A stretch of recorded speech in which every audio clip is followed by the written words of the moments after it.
Hello friends, இன்றைக்கி நம்ம ஒரு சூப்பரான ரெசிபி பார்க்க போகிறோம். டீ அப்படின்றது நம்ம எல்லாருக்குமே ரொம்ப பிடிச்ச ஒன்று. நம்ம சேனலில் ஏற்கனவே மசாலா டீ ரெசிபி போஸ்ட் பண்ணி எல்லாருமே அதை ட்ரை பண்ணிட்டு நல்ல ஃபீட்பேக் சொன்னீங்க. ஸோ இன்றைக்கும் ஒரு சூப்பரான ரெசிபி தான் நான் உங்களுக்கு செஞ்சு காட்ட போகிறேன். ஸோ இந்த டீ பார்த்திங்கன்னா நான் துபாய் போயிருந்தப்போ அங்கே கற்றுக்கிட்டேன். இது பேர் வந்து கரக் சாய். ரொம்ப டேஸ்ட்டாக ரெஃப்ரெஷிங்காக இருக்குங்க. இப்போ எப்படி செய்கிறதுன்னு நம்ம பார்க்கலாம்.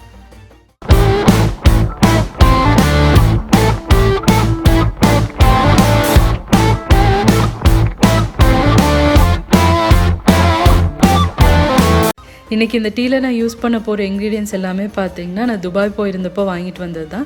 அங்கே கொஞ்சம் ஸ்பைசஸ் எல்லாமே நல்ல குவாலிட்டியில் கிடச்சிது. ஸோ அதனால நான் இதில் யூஸ் பண்ண சின்னமன், க்ளவுஸ் எல்லாமே நான் அங்கேருந்து தான் வாங்கிட்டு வந்தேன். ஸோ இன்க்ரீடியன்ஸ் எல்லாமே நீங்கள் நோட் பண்ணிக்கலாம். இப்போ இந்த டீ பண்ணுறதுக்கு இங்கே ஒரு பாத்திரம் சூடு பண்ணியிருக்கேன். அதில் அரை கப் அளவுக்கு தண்ணி சேர்த்துக்கோங்க. உங்களுக்கு எவ்வளோ டம்ளர் டீ வேணும் அப்படின்றத பார்த்துட்டு அதில் பாதி அளவுக்கு தண்ணி, பாதி அளவுக்கு பால், அந்த மாதிரி தான் நம்ம சேர்த்துக்க போகிறோம். அடுத்ததாக ஒரு 3 ஏலக்காவை தட்டி சேர்த்துருக்கேன். ஒரு அரை இன்ச் அளவுக்கு பட்டை சேர்த்துக்கலாம். அடுத்ததாக 1 இன்ச் அளவுக்கு இஞ்சியையும் நல்லா இடித்து அதோட சேர்த்துக்கிறேன். அடுத்ததாக ஒரு கிராம்பு சேர்த்துக்கலாம். இப்போ இதெல்லாமே நல்லா கொதிக்க போகுது. அந்த டைமில் வந்து நம்ம டீ தூளையும் இது கூடவே சேர்த்துக்கலாம். டீ தூள் வந்து ஒரு 2 டீஸ்பூன் அளவுக்கு நான் சேர்க்குறேன்.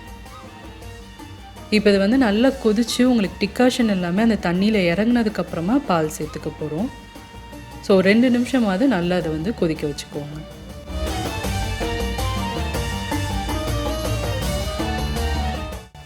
இப்போ டிக்காஷன் எல்லாமே நல்லா இறங்கினதுக்கப்புறமா அரை கப் அளவுக்கு பால் சேர்த்துக்கிறேன். இப்போ பால் சேர்த்ததுக்கப்புறமாவும் நல்லா உங்களுக்கு கொதிக்கணும்.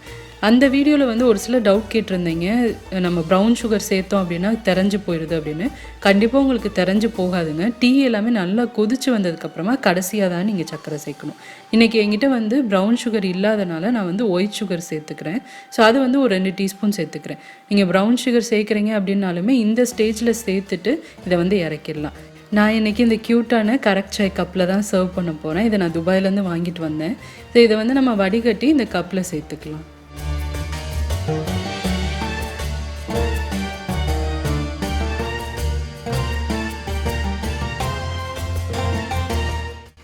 இன்றைக்கி இந்த டீயோடு சேர்த்து நான் வந்து டேட்ஸ் சர்வ் பண்ண போகிறேன்.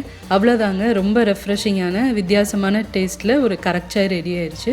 கண்டிப்பாக இந்த டீயும் நீங்கள் ட்ரை பண்ணி பாருங்கள். கட்டாயம் உங்களுக்கு ரொம்ப பிடிக்கும். ட்ரை பண்ணி பார்த்துட்டு எப்படி வந்துச்சு அப்படின்ற ஃபீட்பேக் அண்ட் கமெண்ட்ஸை எனக்கு மறக்காமல் போஸ்ட் பண்ணுங்கள்.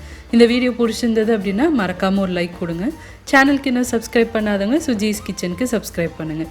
நிறைய இன்ட்ரெஸ்டிங்கான வீடியோஸ், ரெசிபீஸோடு அடுத்தவங்களை நான் மீட் பண்ணுறேன். சுஜிஸ் கிச்சன், எளிய பாரம்பரிய சமையலின் தொகுப்பு.